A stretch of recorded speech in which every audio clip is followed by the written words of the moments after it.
তারপরে দেখবেন যে মুসা আলাইহিস সালাম আর মুহাম্মদ সাল্লাল্লাহু আলাইহি সাল্লাম তারা দুজনেই নতুন আইন এনেছিলেন।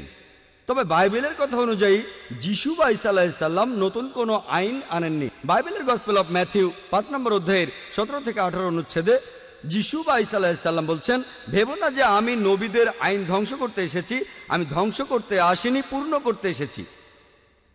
এরপর আরো দেখবেন মুসা আলাইহিস সালাম আর মুহাম্মদ সাল্লাল্লাহু আলাইহি সাল্লাম আল্লাহর নবীর পাশাপাশি তারা পৃথিবীতে রাজা হিসেবে ছিলেন, অর্থাৎ কেউ অপরাধ করলে তারা মৃত্যুদণ্ড দেওয়ার ক্ষমতা রাখতেন, তারা অপরাধী ব্যক্তিদের মৃত্যুদণ্ড দেওয়ার ক্ষমতা রাখতেন।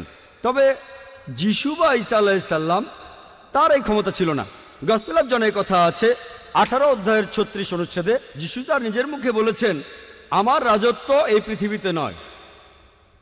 এরপর দেখবেন যে মুসা আর মুহাম্মদ সাল্লাল্লাহু আলাইহি সাল্লাম তাদের দুজনকেই তাদের লোকজনেরা আল্লাহর নবী হিসেবে মেনে নিয়েছিল, বেশিরভাগই। তবে যীশু খ্রিস্টের ব্যাপারটা দেখেন, সে সময় বেশিরভাগ লোক তাকে আল্লাহর নবী বলে মেনে নেয়নি। গসপেল অফ জনের 1 নম্বর অধ্যায়ের 11 অনুচ্ছেদে বলা আছে, সবাই তাকে ত্যাগ করেছিল। তাহলে ভালো করে দেখলে আপনারা বুঝবেন যে মুহাম্মদ সাল্লাল্লাহু আলাইহি সাল্লাম হলেন মুসা আলাইহিস সালামের মতো, কিন্তু ঈসা আলাইহিস সালাম মুসা আলাইহিস সালামের মতো নন। তাহলে এই ভবিষ্যৎবাণীটা বলছে আসলে নবীজি সাল্লাল্লাহু আলাইহি সাল্লাম সম্পর্কে। এখানে আরো বলা হয়েছে, আমি একজন নবী পাঠাবো তোমার ভাইদের মধ্য থেকে। আর আমরা জানি যে আরবরা হচ্ছে ইহুদিদের জ্ঞাতি ভাই। মুসা নবী ইহুদি ছিলেন, মুহাম্মদ সাল্লাল্লাহু আলাইহি সাল্লাম ছিলেন আরব। তারা দুজনে শান্তিতে থাকুন। তাহলে আরব আর ইহুদিরা জ্ঞাতি ভাই। এরপর এখানে আরো বলা হয়েছে, আমি একজন নবী পাঠাবো তোমার ভাইদের মধ্য থেকে, যে হবে তোমার মতো, আর সে আমার কথা মতো ধর্ম প্রচার করবে, সে আমার আদেশ পালন করবে। আমরা জানি যে মুহাম্মদ সাল্লাল্লাহু আলাইহি সাল্লাম আল্লাহ তাআলার কাছ থেকে ওহী পেয়েছিলেন, আর যা শুনেছিলেন সেটাই তিনি প্রচার করেছিলেন, যেন তার মুখ দিয়ে আল্লাহর কথাই বের হচ্ছে, আর আল্লাহর আদেশে তিনি এসব করেছিলেন। তাই এই ভবিষ্যৎবাণীতে আসলে সর্বশেষ নবী মুহাম্মদ সাল্লাল্লাহু আলাইহি সাল্লাম সম্পর্কে বলা হয়েছে। এরপরের অনুচ্ছেদ বলছে, বুক অব ডিউটেরোনমি 18 নম্বর অধ্যায়ের 19 অনুচ্ছেদ বলা হয়েছে যে তোমরা যদি আমার কথা না মানো তাহলে আমি তোমাদের উপরে প্রতিশোধ নেব। তার মানে যারা এই নবীর কথা মানবে না, যে নবী আসবেন অর্থাৎ মুহাম্মদ সাল্লাল্লাহু আলাইহি সাল্লাম, আল্লাহ তাদের উপর প্রতিশোধ নেবেন। এরপরে উল্লেখ আছে বুক অব আইজায়ায় 29 নম্বর অধ্যায়ের 12 নম্বর অনুচ্ছেদে বলা হয়েছে যে আসমানি কিতাব দেয়া হবে তাকে যে শিক্ষিত নয়। কিতাব দেয়া হবে সেই নবীকে যে শিক্ষিত নয়। তাকে যখন বলা হবে এটা পড়ো, আমি প্রার্থনা করছি, সে তখন বলবে আমি পড়তে জানি না। আর আমরা জানি নবীজি সাল্লাল্লাহু আলাইহি সাল্লামের কাছে যখন প্রথম ওহী আসলো, ফেরেশতা জিবরাইল আলাইহিস সালাম তাকে বললেন ইকরা, পড়ো। আমাদের নবীজি মুহাম্মদ সাল্লাল্লাহু আলাইহি সাল্লাম বললেন মা আনা বিকারি, যার অর্থ আমি পড়তে জানি না। এভাবে বুক অব আইজায়ার 29 নম্বর অধ্যায়ের 12 নম্বর অনুচ্ছেদের ভবিষ্যৎবাণীটা সত্যি হলো যে আসমানি কিতাব যে নবীকে দেয়া হলো সে শিক্ষিত নয়। আমরা জানি যে মুহাম্মদ সাল্লাল্লাহু আলাইহি সাল্লাম নিরক্ষর ছিলেন, তিনি ছিলেন উম্মি। আর যখন তাকে বলা হবে পড়ো, তিনি তখন বলবেন আমি পড়তে জানি না। নবীজি সেটাই বলেছিলেন মা আনা বিকারি। এছাড়া ওল্ড টেস্টামেন্টের নবীজি সাল্লাল্লাহু আলাইহি সাল্লামের কথা নাম ধরে উল্লেখ করা হয়েছে। এটা বলা হয়েছে সং অফ সলোমনে 5 নম্বর অধ্যায়ের 16 অনুচ্ছেদে বলা হয়েছে হিব্রুতে হিক্কম আমিত্তাকিম উইকুল্লু মুহাম্মাদিম জেহদুদি ওয়া জেহরাই বাইনা জেরুজালেম, যার অর্থ তার কথা খুব মিষ্টি, সে খুব প্রিয় পাত্র, সে আমার প্রিয়জন, সে আমার বন্ধু, শোনো জেরুজালেমের কন্যারা। মুহাম্মাদিম শব্দটার অনুবাদ করা হয়েছে যে খুব প্রিয় পাত্র। তবে সেমেটিক ভাষায় দেখবেন আরবি বা হিব্রুতে ইম দিয়ে সম্মান বোঝানো হয়, যেমন ধরেন এলো, আল্লাহ এলোহিম, সম্মান দেখানো। তাই মুহাম্মদকে সম্মান দেখাতে বলা হচ্ছে মুহাম্মাদিম, সম্মান দেখাতে এভাবে বলা হয়েছে। তাহলে ওল্ড টেস্টামেন্টে নবীজির নাম ধরেই উল্লেখ করা হয়েছে, কিন্তু এখন যদি পড়েন এটার অনুবাদ করা হয়েছে খুব প্রিয় পাত্র। আসুন এবারে দেখি নিউ টেস্টামেন্টে মুহাম্মদ সাল্লাল্লাহু আলাইহি সাল্লাম সম্পর্কে কি বলা হয়েছে। এখন আমি যদি খ্রিস্টানদের কথা বলি, ওল্ড টেস্টামেন্টে যেসব কথা বলা হয়েছে সেটা তারা মানবে, কারণ এটা তাদের ধর্মগ্রন্থ বাইবেলেরই একটা অংশ। আল্লাহ কোরআনে বলেছেন সূরা আরাফের 157 নম্বর আয়াতে বলা হয়েছে তারা অনুসরণ করে নিরক্ষর নবীকে, যার উল্লেখ রয়েছে তাওরাত এবং ইঞ্জিলে। এরপর সূরা সাফের 6 নম্বর আয়াতে উল্লেখ করা হয়েছে, যিশু বা ঈসা আলাইহিস সালাম ইসরায়েলবাসীদের বলছেন, ইসরায়েলের সন্তানদের, আমি আল্লাহর রাসূল হিসেবে তোমাদের কাছে এসেছি। আমার আগে যেসব নবী এসেছেন আমি তাদের সমর্থক, আর সুসংবাদ দিচ্ছি যে একজন নবী আসবেন যার নাম হবে আহমদ। আর নিউ টেস্টামেন্ট পড়লে দেখবেন যে সেখানে নবীজি সাল্লাল্লাহু আলাইহি সাল্লাম সম্পর্কে অনেক ভবিষ্যৎবাণী তখন করা হয়েছিল।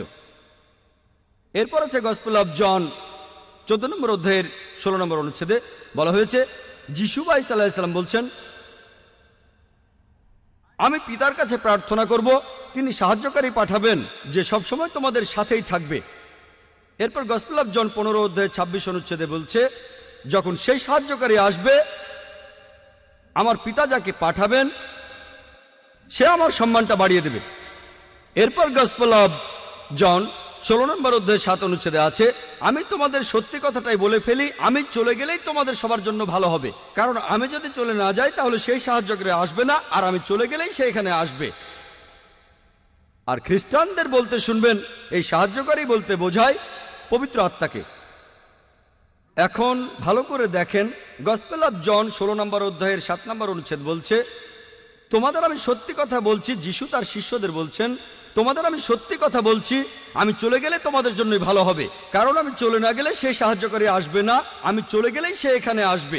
সাহায্যকারীর পৃথিবীতে আসার শর্ত হলো যে যিশু বা ঈসা আলাইহিস সালাম চলে যাবেন, তিনি চলে গেলেই সাহায্যকারী তারপর এখানে আসবেন। আমরা জানি যে পবিত্র আত্মা তখনও ছিল যিশুকে যখন ব্যাপটাইজ করা হয়, এমনকি যীশু খ্রিস্ট জন্মানোর আগেও পবিত্র আত্মা সেখানে ছিল যখন তিনি মায়ের গর্ভে ছিলেন। অনেক জায়গায় বাইবেল বলা হয়েছে, তাহলে এই সাহায্যকারী আসলে পবিত্র আত্মা হতে পারে না। এরপরে দেখবেন এই সাহায্যকারী শব্দটা যদি গ্রিক বা অ্যারামাইক ভাষা দেখেন, গ্রিক ভাষায় এই শব্দটা হলো প্যারাক্লিট, এটার অনুবাদ করা হয়েছে সাহায্যকারী। প্যারাক্লিট শব্দটার অর্থ আসলে সমর্থন করা। মূল শব্দটা হলো প্যারাক্লিটস, যার অর্থ যে প্রশংসা করে অথবা যে প্রশংসা পাওয়ার যোগ্য। আমরা জানি যে আমাদের নবীজির দুটো নাম আছে, আহমেদ আর মোহাম্মদ সাল্লাল্লাহু আলাইহি সাল্লাম। এখন শব্দটা যাই হোক, ধরেন প্যারাক্লিটস যে প্রশংসা করে বা প্রশংসনীয়, অথবা ধরেন প্যারাক্লিট হোক সমর্থক বা সাহায্যকারী। আলহামদুলিল্লাহ, এই কথাগুলো সবচেয়ে বেশি মেলে সর্বশেষ নবী মুহাম্মদ সাল্লাল্লাহু আলাইহি সাল্লামের বেলায়। এরপর গসপেল অফ জনে বলা হয়েছে 16 নম্বর অধ্যায়ের 12 থেকে 14 নম্বর অনুচ্ছেদে, যিশু বা ঈসা আলাইহিস সালাম বলছেন, তোমাদের আমি অনেক কথাই বলতে চাই, কিন্তু তোমরা এখন সেগুলো বুঝবে না, কারণ যখন সত্যের আত্মা তোমাদের কাছে আসবে সে তোমাদের সত্যের পথে নিয়ে যাবে। সে তার নিজের কথা বলবে না, যে কথাগুলো শুনবে সেগুলোই বলবে, সে আমাকে মহিমান্বিত করবে, সে তোমাদের ভবিষ্যতের কথা বলবে। এখানে বলা হয়েছে, আমি তোমাদের অনেক কথা বলতে চাই কিন্তু তোমরা এখন সেটা বুঝবে না। যীশু খ্রিস্ট তার শিষ্যদের বলছেন, আমি তোমাদের অনেক কথা বলতে চাই কিন্তু তোমরা এখন সেগুলো বুঝবে না, কারণ যখন সত্যের আত্মা তোমাদের কাছে আসবে সে তোমাদের সত্যের পথে নিয়ে যাবে, তার নিজের কথা বলবে না, সে যা শুনবে তাই বলবে। আমরা জানি নবীজির কাছে যে ওহী এসেছিল তিনি সেটাই বলেছিলেন, সে তার নিজের কথা বলবে না, যে কথাগুলো শুনবে সেগুলোই বলবে, সে তোমাদের ভবিষ্যতের কথা বলবে, সে আমাকে মহিমান্বিত করবে। আমরা জানি মুহাম্মদ সাল্লাল্লাহু আলাইহি সাল্লাম যিশুকে মহিমান্বিত করেছেন পবিত্র কোরআনে আর বিভিন্ন হাদিসে। আমরা মানি যিশু বা ঈসা আলাইহিস সালাম তিনি আল্লাহ সুবহানাহু ওয়া তাআলার প্রেরিত একজন রাসূল ছিলেন। আমরা মানি যে যিশু বা ঈসা আলাইহিস সালাম হলেন মসিহ অর্থাৎ খ্রিস্ট। বিশ্বাস করি যে তিনি অলৌকিকভাবে জন্মেছিলেন কোনো পুরুষের হস্তক্ষেপ ছাড়াই, যেটা অনেক আধুনিক খ্রিস্টান বিশ্বাস করে না। বিশ্বাস করি তিনি আল্লাহর আদেশে মৃত মানুষকে জীবিত করেছেন। বিশ্বাস করি তিনি আল্লাহর আদেশে জন্মান্ধ কুষ্ঠরোগীদের সুস্থ করেছেন। তাহলে নবীজি মুহাম্মদ সাল্লাল্লাহু আলাইহি সাল্লাম যিশু খ্রিস্টকে মহিমান্বিত করেছিলেন। তাহলে এই ভবিষ্যৎবাণীটাও আসলে আমাদের নবীজি মুহাম্মদ সাল্লাল্লাহু আলাইহি সাল্লাম সম্পর্কে বলছে। এই হলো সংক্ষেপে ইহুদি আর খ্রিস্টানদের ধর্মগ্রন্থে আমাদের নবীজির বর্ণনা। সময়ের স্বল্পতার কারণে এখানে আমি অনেক উদ্ধৃতির কথা বলিনি। এটা হলো সংক্ষেপে বিশাল আইসবার্গের মাথাটা। আমাদের নবীজি মুহাম্মদ সাল্লাল্লাহু আলাইহি সাল্লাম বিভিন্ন ধর্মগ্রন্থে তার সম্পর্কে কি বলা হয়েছে। আমার লেকচার শেষ করার আগে কোরআন থেকে একটা উদ্ধৃতি দেব। সূরা কাউসারের 1 থেকে 3 নম্বর আয়াতে আল্লাহ বলেছেন, ইন্না আতাইনা কাল কাউসার ফাসাল্লি লিরাব্বিকা ওয়ানহার ইন্না শানিয়াকা হুয়াল আবতার। অর্থাৎ আমি তাকে দিয়েছি কল্যাণের প্রাচুর্য কাউসার, আর তুমি কোরবানি করো, প্রতিপালকের নামে সালাত আদায় করো। যদি কেউ তোমাকে ঘৃণা করে মুহাম্মদ সাল্লাল্লাহু আলাইহি সাল্লামকে, সেই ব্যক্তি তখন নির্বংশ হয়ে যাবে। ওয়া আখিরু দাওয়ানা আলহামদুলিল্লাহি রাব্বিল আলামিন।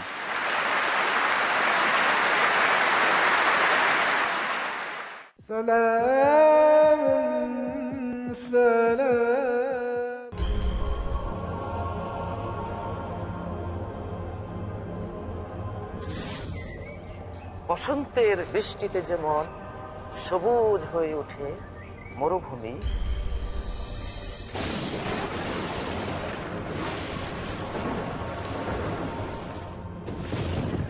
তেমনি জীবন্ত হয়ে ওঠে আল কোরআনের জ্ঞানের ঝর্ণাধারায় মানব হৃদয়।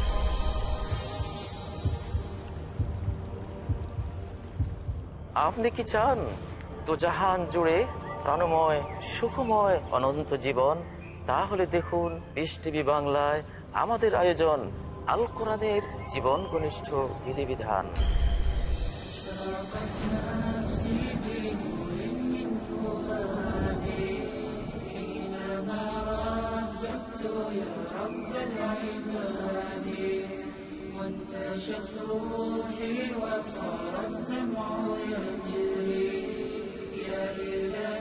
জানেন কত সুন্দরভাবে পবিত্র কোরআন অগণিত জীবনকে আলোকিত করেছে। আল কোরআনের জীবন ঘনিষ্ঠ বিধিবিধান প্রতি বুধবার ও শুক্রবার রাত 10:30 বা পুনঃ সম্প্রচার সকাল 9টায় বাংলাদেশে পিস টিভি বাংলায়।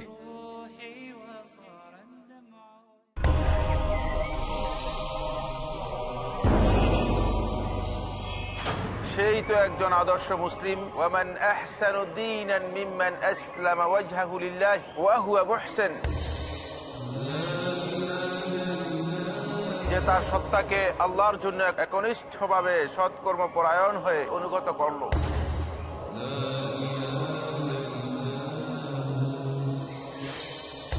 তাই আমাকে আপনাকে হতে হবে আল্লাহর জন্য অনুগত, হতে হবে একজন প্র্যাকটিসিং মুসলিম।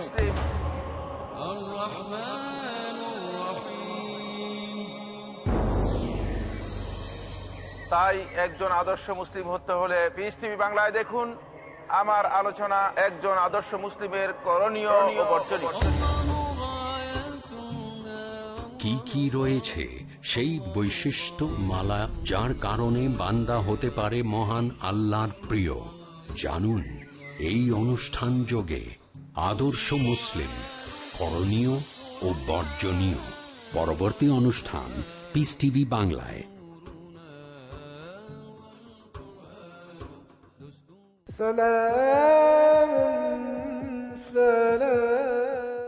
আমার নাম রামকৃষ্ণ, আমি ফিজিওথেরাপি ছাত্র। আমার প্রশ্ন হলো, আল্লাহর আদম হাওয়াকে সৃষ্টি করার কি প্রয়োজন ছিল, অথবা এই বিশ্ব জগৎ এগুলো সৃষ্টি করে কি উপকার পাবেন? আমার দ্বিতীয় প্রশ্ন হলো, সবকিছুই কেউ সৃষ্টি করেছে, তাহলে ঈশ্বর তাকেও অবশ্যই কেউ সৃষ্টি করেছে। আল্লাহ শব্দটার অর্থ কি? ভাই 3টা প্রশ্ন করেছেন। প্রথম প্রশ্নটা, আল্লাহ কেন আদম হাওয়াকে সৃষ্টি করলেন, এই সৃষ্টি করার কারণটা কি? বিশ্বজগৎ সৃষ্টির কারণ কি? আল্লাহ সৃষ্টি করেছেন আদম আর হাওয়াকে, তারা দুজনে শান্তিতে থাকুন, যাতে করে মানুষ যাতে আসতে পারে। তারা আমাদের সবার পূর্বপুরুষ। পবিত্র কোরআনে সূরা হুজুরাতের 13 নম্বর আয়াতে উল্লেখ করা হয়েছে, ইয়া আইয়ুহান নাসু ইন্না খালাকনাকুম মিন যাকরিন ওয়া উনসা ওয়া জাআলনাকুম শুউবান ওয়া কাবাইলা লিতাআরাফু ইন্না আক্রামাকুম ইনদাল্লাহি আতকাকুম ইন্নাল্লাহা আলিমুন খাবীর। হে মানুষ জাতি, আমি তোমাদের সৃষ্টি করেছি এক পুরুষ ও এক নারী হতে, আর তোমাদের বিভক্ত করেছি বিভিন্ন জাতি আর গোত্রে, যেন তোমরা অন্যের সাথে পরিচিত হতে পারো। এই জন্য নয় যে অন্যকে ঘৃণা করবে। আর আল্লাহর কাছে অধিক মর্যাদা সম্পন্ন সেই ব্যক্তি যার আছে তাকওয়া। আল্লাহ যেটার মাধ্যমে মানুষের বিচার করেন, টাকা পয়সা নয়, গায়ের রং নয়, জাতি বা গোত্র নয়, ধর্মমত নয়, সেটা হলো তাকওয়া। সেটা হলো আল্লাহকে মানা, ন্যায় পরায়ণতা, ধার্মিকতা। তাহলে আদম আর হাওয়া আলাইহিস সালাম তারা আমাদের সবার পূর্বপুরুষ, আপনারও পূর্বপুরুষ, আমারও পূর্বপুরুষ, সব মানুষের। সেজন্য আপনাকে ভাই বলে ডেকেছি। ভাই, সব মানুষ ভাই ভাই। আল্লাহ বলেছেন ইয়া আইয়ুহান নাস, হে মানুষ জাতি। আর পবিত্র কোরআনে সূরা ইসরার 70 নম্বর আয়াতে উল্লেখ করা হয়েছে, ওয়া লাকাদ কাররামনা বানি আদামা। আল্লাহ তাআলা মর্যাদা দিয়েছেন সব আদম সন্তানকেই। হোক আপনি জন্ম নেন ইন্ডিয়ায়, আমেরিকায়, ইংল্যান্ডে, জন্মান কোনো হিন্দু পরিবারে বা মুসলিম পরিবারে বা খ্রিস্টান পরিবারে, আল্লাহ বলেছেন তিনি সব মানুষকে মর্যাদা দিয়েছেন। মানুষে জন্মালে আল্লাহ তাকে মর্যাদা দেবেন, সে হোক আপনার নাম জাকির, আব্দুল্লাহ, রামু, শঙ্কর। মানুষে জন্মালে আল্লাহ মর্যাদা দেবেন। আপনার প্রশ্নতে আসি, কেন আল্লাহ তাআলা মানুষ সৃষ্টি করলেন? আল্লাহ মানুষ সৃষ্টি করেছেন কারণ আল্লাহ বলেছেন মানুষ হলো আল্লাহ সৃষ্টির মধ্যে সেরা। আল্লাহ তাআলা অন্য যা কিছু সৃষ্টি করেছেন তা আল্লাহকে মানে। ফেরেশতা সৃষ্টি করেছেন, আল্লাহ যে আদেশই দেন ফেরেশতাগণ সে আদেশ পালন করেন, তাদের নিজস্ব ইচ্ছা নেই। মানুষ হলো আল্লাহ তাআলার এমন এক সৃষ্টি যার নিজের ইচ্ছা আছে। আমরা তার কথা মানতেও পারি নাও মানতে পারি, তাই আল্লাহ আমাদের সৃষ্টি করেছেন। আমরা হলাম তার সৃষ্টির সেরা, আশরাফুল মাখলুকাত। তবে আমরা আল্লাহ তাআলার কথা মানতে পারি নাও মানতে পারি। যদি আল্লাহর আদেশ মানেন তাহলে জান্নাতে যেতে পারবেন, তাহলে বেহেশতে যাবেন, স্বর্গে যেতে পারবেন। যদি আদেশ না মানেন তাহলে জাহান্নামে যাবেন, দোজখে যাবেন। তাহলে এই জীবনটা পরকালের জন্য পরীক্ষা। পবিত্র কোরআনের সূরা মুলকে 2 নম্বর আয়াতে উল্লেখ করা হয়েছে, আল্লাযী খালাকাল মাউতা ওয়া হায়াতা। আল্লাহ তাআলা সৃষ্টি করেছেন জীবন ও মৃত্যু তোমাদের পরীক্ষা করার জন্য। তাহলে এই জীবনটা হলো পরকালের জন্য পরীক্ষা। তাহলে আল্লাহ মানুষ সৃষ্টি করেছেন। আর আল্লাহ বলেছেন সূরা জারিয়াতের 56 নম্বর আয়াতে উল্লেখ করা হয়েছে, ওয়া মা খালাকতুল জিন্না ওয়াল ইনসা ইল্লা লিয়াবুদুন। আমি সৃষ্টি করেছি জিন ও মানুষকে যেন তারা আমার ইবাদত করে। তাই আমাদের উচিত আল্লাহ তাআলার আদেশ নিষেধগুলো মেনে চলা। তাহলে আমরা আল্লাহ সুবহানাহু ওয়া তাআলার অন্যরকম সৃষ্টি যার নিজস্ব ইচ্ছা আছে। আমরা আল্লাহ তাআলার আদেশ মানতে পারি আবার নাও মানতে পারি। অন্যান্য সকল সৃষ্টি যেমন তারা, গাছ, পাহাড়, পবিত্র কোরআন বলছে তারা আল্লাহ তাআলাকে সেজদা করে, তার সামনে নতজানু হয়, আল্লাহকে মানে। আমাদের স্বাধীন ইচ্ছা আছে, আল্লাহ আমাদের এই স্বাধীন ইচ্ছা দিয়েছেন। এই স্বাধীন ইচ্ছা নিয়ে যদি আল্লাহকে মানেন আপনি তাহলে ফেরেশতাদের উপরে চলে যাবেন। আর যদি আল্লাহ তাআলাকে না মানেন তখন হবেন শয়তানের সহযোগী। আল্লাহ আমাদের সৃষ্টি করেছেন পরকালের পরীক্ষার জন্য। আপনার দ্বিতীয় প্রশ্নে আসি, সবকিছুর একটা স্রষ্টা আছে, আল্লাহকে বানিয়েছে কে? যদি কেউ বলে সবকিছুরই একটা স্রষ্টা আছে, কথাটা ঠিক নয়। সব সৃষ্ট জিনিসের স্রষ্টা আছে। আল্লাহ তাআলার সংজ্ঞা হচ্ছে তাকে কেউ সৃষ্টি করেনি। যখনই বলবেন কে আল্লাহকে বানিয়েছে, সে আল্লাহ নয়। আল্লাহ তাআলার সংজ্ঞা হচ্ছে তিনি সৃষ্টি হননি। ধরেন এক লোক আপনাকে বলল যে ভাই আমার বন্ধু জন, সে হাসপাতালে ভর্তি হয়েছে, সে একটা বাচ্চার জন্ম দিয়েছে। বলতে পারবেন এই বাচ্চাটা ছেলে না মেয়ে? বলতে পারবেন? চেষ্টা করেন, দেখেন। পারবেন না কেন? ছেলে না মেয়ে? হ্যাঁ না। ধরেন ভাই জন, সে হাসপাতালে ভর্তি হয়েছে, সে একটা বাচ্চার জন্ম দিল, এই বাচ্চাটা ছেলে না মেয়ে? আপনি বলতে পারবেন? না না। 50% চান্স ছেলে না মেয়ে। লোকজন সবাই হাসছে কেন? বলতে পারবেন? পারবেন না কেন? যে উত্তরই বলেন সেটা কি ঠিক হবে? চেষ্টা করে দেখেন, যে বাচ্চাটা জন্মালো সে কি ছেলে না মেয়ে? চেষ্টা করেন। মেয়ে। মেয়ে। ভাই পুরুষ লোক কি বাচ্চার জন্ম দিতে পারে? হ্যাঁ, এখানে আপনি ভুল করেছেন। একইভাবে ভুল করেছেন যখন বললেন কে আল্লাহকে বানিয়েছে। পুরুষ লোক কোনো বাচ্চার জন্ম দিতে পারে না, তাহলে তো মেয়ে বা ছেলে হওয়ার প্রশ্নই আসে না। এখন কি আপনি বুঝতে পেরেছেন? হ্যাঁ বুঝতে পেরেছেন, এই তো ভালো। পুরুষ লোক কোনো বাচ্চার জন্ম দিতে পারে না, তাহলে তো ছেলে বা মেয়ে হওয়ার কোনো প্রশ্নই আসে না। যখন প্রশ্ন করলেন কে আল্লাহকে সৃষ্টি করেছে, আল্লাহর সংজ্ঞা হচ্ছে, ঈশ্বরের সংজ্ঞা হচ্ছে তিনি সৃষ্টি হননি। যখনই বলবেন কে আল্লাহকে বানিয়েছে, সে আল্লাহ নয়। ওয়ালাম ইয়াকুল্লাহু কুফুয়ান আহাদ, তার সমতুল্য কেউ নেই। এবারে আপনার শেষ প্রশ্নটাতে আসে, আল্লাহ কে? আল্লাহ কে? সবচেয়ে সেরা সংজ্ঞাটা আছে পবিত্র কোরআনের সূরা ইখলাসে 1 নম্বর থেকে 4 নম্বর আয়াতে উল্লেখ করা হয়েছে। এখানে বলা হয়েছে যে কুল হুয়াল্লাহু আহাদ, বলো তিনি আল্লাহ এক, অদ্বিতীয়। আল্লাহুস সামাদ, তিনি অবিনশ্বর, চিরস্থায়ী। লাম ইয়ালিদ ওয়া লাম ইউলাদ, তিনি জন্ম নেননি, কাউকে জন্ম দেননি। ওয়ালাম ইয়াকুল্লাহু কুফুয়ান আহাদ, তার সমতুল্য কেউ নেই। এই হলো 4 লাইনের সংজ্ঞা আল্লাহ সুবহানাহু ওয়া তাআলার। যদি কোনো মানুষ, যদি কেউ বলে যে অমুক লোকটা আল্লাহ, সেই লোক যদি এই 4টা শর্ত পূরণ করতে পারে, আমাদের মুসলিমদের কোনো আপত্তি থাকবে না সেই লোককে আল্লাহ বলে মেনে নিতে। 4 লাইনের সংজ্ঞা, এটাই হলো ধর্মের লিটমাস টেস্ট। আল্লাহ তাআলার সংজ্ঞা প্রথমটা হলো কুল হুয়াল্লাহু আহাদ, বলো তিনি আল্লাহ এক, অদ্বিতীয়। আল্লাহুস সামাদ, আল্লাহ অবিনশ্বর, চিরস্থায়ী। লাম ইয়ালিদ ওয়া লাম ইউলাদ, তিনি জন্ম নেননি, কাউকে জন্ম দেননি। ওয়া লাম ইয়াকুল্লাহু কুফুয়ান আহাদ, তার সমতুল্য কেউ নেই। যদি হিন্দু ধর্মগ্রন্থগুলো পড়েন সেখানেও একই রকম কথা বলা হয়েছে, কুল আল্লাহু আহাদ। এটা পাবেন আপনাদের ছান্দোগ্য উপনিষদে 6 নম্বর অধ্যায় 2য় অনুচ্ছেদের 1ম পরিচ্ছেদে। এক্কামে বিদ্বিতীয়াম, ঈশ্বর মাত্র একজন, দ্বিতীয় কেউ নেই। দ্বিতীয় টেস্ট আল্লাহুস সামাদ, আল্লাহ বিনশ্বর চিরস্থায়ী। ভগবদ গীতা 10 অধ্যায়ে 3 অনুচ্ছেদ বলছে, আমাকে বলা হয় এই বিশ্ব জগতের প্রভু, আমি জন্ম নেইনি, কোনো শুরু নেই। তৃতীয় টেস্ট লাম ইয়ালিদ ওয়া লাম ইউলাদ, তিনি জন্ম নেননি, কাউকে জন্ম দেননি। আর শ্বেতাক্ষেত্র উপনিষদে আছে 6 নম্বর অধ্যায়ের 9 অনুচ্ছেদে, নাচাই সাকাসিজ জানিতা নাচা দীপা, ঈশ্বরের কোনো প্রভু নেই, তার কোনো বাবা মা নেই, মহান ঈশ্বরের কোনো বাবা নেই, তার কোনো মা নেই।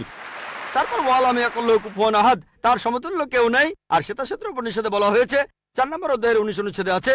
এছাড়াও যজুর্বেদ 32 অধ্যায়ের 3 অনুচ্ছেদে বলা হয়েছে, নাতাস্তি প্রতিমা আস্তি, মহান ঈশ্বরের কোনো প্রতিমা নেই, কোনো মূর্তি নেই, কোনো ছবি নেই, কোনো ফটোগ্রাফ নেই, কোনো ভাস্কর্য নেই। এটা কে বলেছে? যজুর্বেদ 32 অধ্যায় 3 অনুচ্ছেদ বলেছে একই কথা, ওয়ালাম ইয়াকুল্লাহু কুফুয়ান আহাদ। যদি কেউ বলে যে অমুক লোকটা হচ্ছে আল্লাহ, যদি সেই লোক এই 4টা শর্ত পূরণ করে, আমরা মুসলিমরা কোনো রকম আপত্তি ছাড়াই সেই লোককে আল্লাহ বলে মেনে নেব। যেমন ধরেন, কিছু লোক বলে ভগবান রজনীশ হলেন মহান ঈশ্বর। একবার প্রশ্নোত্তর পর্বে এক হিন্দু আমাকে বলেছিলেন, আমরা ভগবান রজনীশকে ঈশ্বর বলে মানি না। আমি কখনোই বলিনি হিন্দুরা ভগবান রজনীশকে ঈশ্বর বলে মানে, আমি বলেছি কিছু লোক তাকে ঈশ্বর বলে মানে। আসুন দেখি রজনীশকে আমরা টেস্ট করি। প্রথম টেস্ট হলো কুল আল্লাহু আহাদ, বলো তিনি আল্লাহ এক, অদ্বিতীয়। রজনীশ কি এক, অদ্বিতীয়? সেই কি একমাত্র লোক যে নিজেকে ঈশ্বর দাবি করেছে? এরকম অনেক মানুষই ছিল, আর এই দেশে হাজার হাজার লোক নিজেকে ঈশ্বর দাবি করেছে, রজনীশ একমাত্র নয়। তবে রজনীশ ভক্তরা বলে না না, উনি একটু আলাদা। এবারে পরের টেস্টে দেখি। আল্লাহুস সামাদ, আল্লাহ অবিনশ্বর চিরস্থায়ী। রজনীশ কি অবিনশ্বর চিরস্থায়ী? আমরা তার জীবনী থেকে জানি, তার আত্মজীবনী থেকে। রজনীশ ভুগছিলেন অ্যাজমা, ডায়াবেটিস আর পিঠের ব্যথায়। চিন্তা করেন, মহান ঈশ্বরের হয়েছে অ্যাজমা, ডায়াবেটিস, পিঠের ব্যথা। তৃতীয় টেস্ট লাম ইয়ালিদ ওয়া লাম ইউলাদ, তিনি জন্ম নেননি, কাউকে জন্ম দেননি। ভগবান রজনীশ জন্মেছিলেন মধ্যপ্রদেশে, তার বাবা মাও ছিলেন। 1981 সালে তিনি আমেরিকায় গেলেন, ইউএসএ। তখন হাজারো আমেরিকান তার ভক্ত হয়ে গেল। তারপরে আমেরিকার অরিগন প্রদেশে তিনি বানালেন একটা সেন্টার, আর তার নাম দিলেন রজনীশপুরম, তার গ্রাম। পরবর্তীতে আমেরিকান সরকার তাকে অ্যারেস্ট করে কারাবন্দী করে রাখলো। রজনীশ বলতো যে আমেরিকান সরকার তাকে স্লো পয়জনিং করেছে। চিন্তা করেন, মহান ঈশ্বরকে স্লো পয়জনিং করা হয়েছে। 1985 সালে আমেরিকান সরকার তাকে বের করে দিলে সে ইন্ডিয়ায় চলে আসে। তারপর এখানে পুনায় সে আরেকটা সেন্টার খুললো, আর তার নাম দেওয়া হলো ওশো কমিউন। যদি রজনীশের সমাধির কাছে কখনো যান, তার সমাধির উপরে লেখা আছে ভগবান রজনীশ ওশো। কখনো জন্মাননি, কখনো মরেননি, তবে পৃথিবীতে ভ্রমণ করেছেন 1931 সালের 11 ডিসেম্বর থেকে 1990 সালের 31শে জানুয়ারি পর্যন্ত। কখনো জন্মাননি, কখনো মরেননি, তবে পৃথিবীতে ভ্রমণ করেছেন 1931 সালের 11 ডিসেম্বর থেকে 1990 সালের 31শে জানুয়ারি পর্যন্ত। তার সমাধিতে এটা লিখতে ভুলে গেছে যে পৃথিবীর 21টা দেশ তাকে ভিসা দেয়নি। মহান ঈশ্বর আসলেন এই পৃথিবীতে, পৃথিবী ঘোরার জন্য, বিভিন্ন দেশে যাওয়ার জন্য তার নাকি ভিসাও লাগে। তখন গ্রিসের আর্কবিশপ বলেছিলেন, যদি রজনীশকে এই দেশ থেকে তাড়িয়ে না দেওয়া হয়, আগে তার ঘর পোড়াবো, তারপর ভক্তদের ঘর পোড়াবো। শেষ টেস্ট ওয়ালাম ইয়াকুল্লাহু কুফুয়ান আহাদ। পরীক্ষাটা এতই কঠিন যে একমাত্র আল্লাহ ছাড়া কেউই পাশ করবে না। যখনই আল্লাহর সাথে কারো তুলনা করবেন, সে আল্লাহ নয়। ওয়ালাম ইয়াকুল্লাহু কুফুয়ান আহাদ। এখন ভগবান রজনীশ অন্য অনেক মানুষের মতো মুখে দাড়ি ছিল, একটা নাক, দুটো চোখ, দুটো কান, দুটো হাত। যখন আল্লাহর সাথে পৃথিবীর কোনো কিছুর তুলনা করবেন, সে আল্লাহ নয়। ওয়ালাম ইয়াকুল্লাহু কুফুয়ান আহাদ। যদি কেউ বলে যে আল্লাহ তাআলা 1000 গুণ বেশি শক্তিশালী, আপনারা কি শোয়ার্জনেগারের নাম শুনেছেন? এই লোকের নাম কখনো শুনেছেন? কখনো শুনেছেন তার নাম? এই লোক একটা সময় ছিল মিস্টার ওয়ার্ল্ড, মিস্টার ইউনিভার্স, পৃথিবীর সবচেয়ে শক্তিশালী লোক, বিশ্বজগতের সবচেয়ে শক্তিশালী লোক। যখনই আল্লাহকে তুলনা করবেন কোনো কিছুর সাথে, হোক সেটা আর্নল্ড শোয়ার্জনেগার, হোক সেটা দারা সিং, হোক সেটা কিংকং, হোক সেটা 1000 গুণ বা লক্ষ গুণ, যখনই আল্লাহর সাথে এই পৃথিবীর কোনো কিছুর তুলনা করবেন, সে আল্লাহ নয়। ওয়ালাম ইয়াকুল্লাহু কুফুয়ান আহাদ, তার সমতুল্য কেউ নাই। তাহলে এই হলো 4 লাইনের সংজ্ঞা আল্লাহ সুবহানাহু ওয়া তাআলার পবিত্র কোরআনে আছে। আপনি যে ঈশ্বরের পূজা করছেন, ভাই, সেই ঈশ্বরকে সূরা ইখলাস দিয়ে টেস্ট করুন। যদি তিনি পাশ করেন, তাহলে সত্যিকারের ঈশ্বর, তা না হলে নকল ঈশ্বর।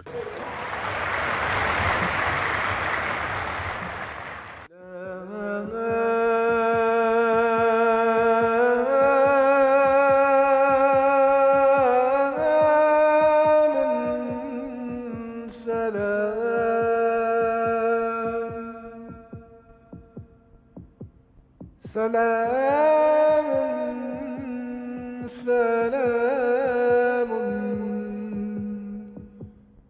أشهد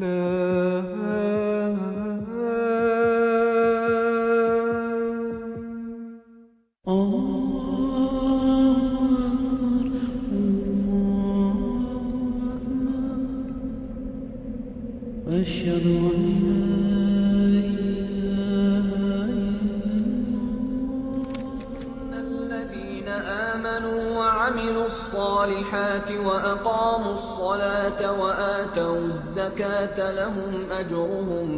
لهم أجرهم عند ربهم ولا خوف عليهم ولا هم يحزنون.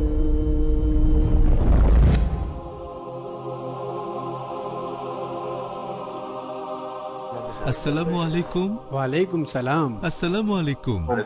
আমি আমাদের এই ধর্মের আসল সৌন্দর্য অন্যদের কাছে ছড়ানোর জন্য চেষ্টা করছি, কিন্তু দুর্ভাগ্যবশত আমি ইসলামের বাণী ছড়ানোর কোনো উপায় খুঁজে পাইনি। আমার কাছে এর সমাধান আছে। যেহেতু আমি কোনো আলিম নই, তাই আমি বেছে নিয়েছি পিস টিভিকে, একটি আন্তর্জাতিক খ্যাতি সম্পন্ন ইসলামিক টেলিভিশন চ্যানেল। একটা টেলিভিশন চ্যানেলকে কি জাকাত দেওয়া যাবে? হ্যাঁ সত্যি, যদি এটা হয় non profit Islamic television channel piece TV নয়, কেন নয়? পৃথিবীর বড় বড় আলেমগণের নিকট থেকে ফতোয়া এসেছে যা বলে যে জাকাত দেওয়া যাবে কোনো অলাভজনক ইসলামিক স্যাটেলাইট টেলিভিশন চ্যানেলকে, যার মূল লক্ষ্য হচ্ছে ইসলামের সঠিক বাণী ছড়িয়ে দেওয়া।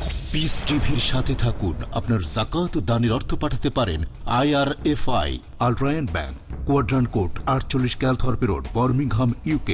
Pound account number 011323001, IBAN GB52 LOYD 30963401 024192, short code 300083, সোয়েব BIC কোড IBO BGB22। টাকা পাঠিয়ে আমাদের ইমেল করুন admin@peacetv.tv। পিস টিভি, মানবতার সমাধান।